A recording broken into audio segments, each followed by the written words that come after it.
আসসালামু আলাইকুম এভরিওয়ান। অনেক দিন পর আবার আপনাদের কাছে ফিরে আছি। আপনারা সবাই কেমন আছেন? আলহামদুলিল্লাহ, আমিও ভালো আছি।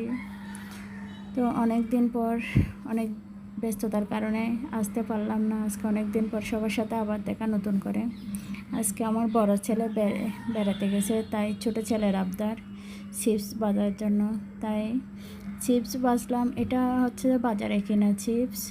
আমরা ঘরের মধ্যে এনে সংরক্ষণ করে রাখি, যখন খাওয়ার ইচ্ছা হয় তখন অল্প অল্প করে বেজে বাচ্চাদেরকে দিই। এটা বাচ্চাদের অনেক একটা পছন্দের খাবার।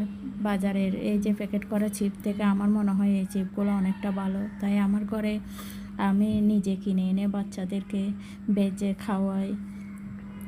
অনেকে অনেক রকম বাজে, আমি আমার মতো করে বাজলাম। কেমন হলো সবাই জানাবেন। হয়তো অনেকের অজানা এই চিপসগুলো বাজারে দেখলে এগুলো কীরকম বেজে খায় সেটা জানে না, তাই আজকে আমি নিজে বাজলাম, তাই সবার কাছে এটা শেয়ার করলাম।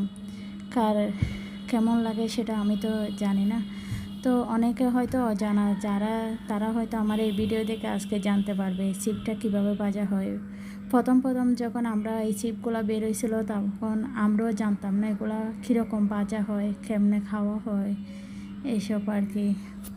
হয়তো অনেকের হয়তো আমার ভাজাটা অনেক ঠিক হয় নাই, অনেকে হয়তো জানে। কেউ চিনি দিয়ে খায়, আমি চাট মশলা দিয়ে খেলাম। আর টেস্টি মশলা দিয়ে খেলে এটা অনেকটা টেস্টি লাগে, ভালো লাগে আর কি। বাচ্চারাও খায়, পছন্দ বাচ্চাদের একটা চিপ। কার কেমন লাগছে জানাবেন। ধন্যবাদ। আমার চ্যানেলটি সাবস্ক্রাইব করবেন এবং পাশে থাকবেন।